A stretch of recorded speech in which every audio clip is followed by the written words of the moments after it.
સુરતી લાલાઓના સ્વાસ્થ્ય સાથે ગંભીર ચેડા કરવાનો વધુ એક કિમિયો સુરત પોલીસ અને ફૂડ સેફ્ટી વિભાગે નિષ્ફળ બનાવ્યો છે. શહેરના સરથાણા વિસ્તારમાં એક ગુપ્ત બાતમીના આધારે પોલીસે ફૂડ સેફ્ટી ટીમ સાથે મળીને દરોડા પાડ્યા હતા, જેમાં મોટી માત્રામાં અખાદ્ય પનીર અને દૂધના માવાનો જથ્થો મળ્યો છે.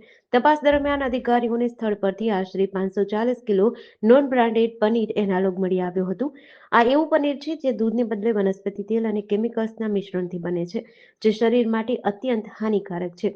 આ ઉપરાંત આરોગ્ય વિભાગે 89 કિલો શંકાસ્પદ દૂધનો માવો પણ જપ્ત કર્યો છે.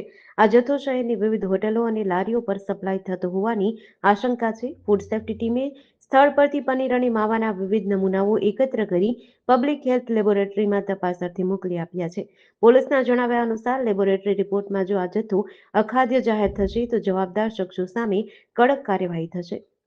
એમાં હકીકત એવી છે, ગુરુકૃપા ટ્રેડિંગ નામની જે શોપ છે, ચંદુભાઈ સાવલિયા ચલાવે છે, કે જેની અંદરથી એનાલોગ પનીર 540 કિલોગ્રામ અને દૂધનો માવો 89 કિલોગ્રામ જે નકલી હોવાનું માલુમ પડતા ફૂડ સેફ્ટી ઓફિસરને હાજરીમાં આ જે જથ્થો છે એ સીઝ કરીને સરથાણા પોલીસ સ્ટેશનમાં જાણવાજોગ દાખલ કરેલ છે અને કુલ રૂપિયા 1,56,300નો જથ્થો પકડેલ છે.